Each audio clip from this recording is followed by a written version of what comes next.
Le dossier de cette édition, regardez cette affiche de film, L'auberge espagnole. Il y a un peu plus de 10 ans, il avait fait un carton en France. Son sujet, Erasmus, ces échanges croisés d'étudiants. Eh bien, c'est un des grands succès au quotidien de l'Europe. Témoin, des centaines de milliers d'enfants sont nés de ces couples mixtes. À Bruxelles, François Vaudonnet, François Laine. Dans les jolies ruelles de Bruxelles, s'il règne parfois une atmosphère de ville du Sud, c'est que dans la capitale de l'Europe vivent des milliers de couples Erasmus. Nous en avons rencontré 2 avec leurs enfants. Maria est italienne, Bruno est français. Il y a 20 ans, ils étaient tous les 2 en Erasmus en Angleterre, quand un coup de foudre les a réunis. Je n'étais jamais sortie de chez moi. J'avais 22 ans, c'était ma première expérience à l'étranger. Et je rencontre ces Parisiens qui viennent avec sa moto, sa mèche longue. Mais donc, comment je pouvais ne pas résister? Et moi, j'ai vu la Sicilienne arriver de Palerme. Et moi aussi, j'ai pas pu résister, c'est clair. De cette union sont nés Marco, 2 ans, Elena, 9 ans, et Andrea, 11 ans.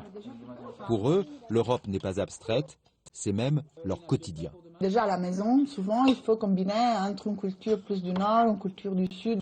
C'est des enfants qui déjà, sans sortir de chez eux, se sont déjà ouverts à la différence culturelle, à accepter les autres. Chez les couples Erasmus, il y a 2 cultures et surtout 2 langues. Olivier est belge, Barbara espagnole. Ils se sont rencontrés à Séville il y a 10 ans. Et naturellement, Ada, 5 ans, et Léo, 3 ans, Qu'est-ce que tu dessines? sont parfaitement bilingues. Chacun parle sa propre langue avec, Voilà. avec les enfants. Voilà.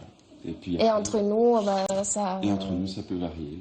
Comme chaque soir, les petits-enfants de Bruxelles jouent à distance avec leurs grands-parents à Séville. Un lien indispensable pour que ces petits Belges n'oublient pas qu'ils sont aussi espagnols.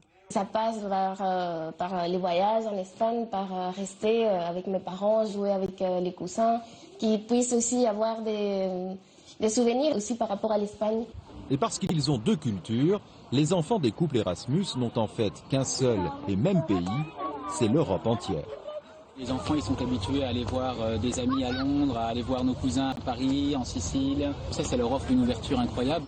Je me dis que j'ai de la chance d'avoir des parents comme ça et j'ai appris 2 langues grâce à eux.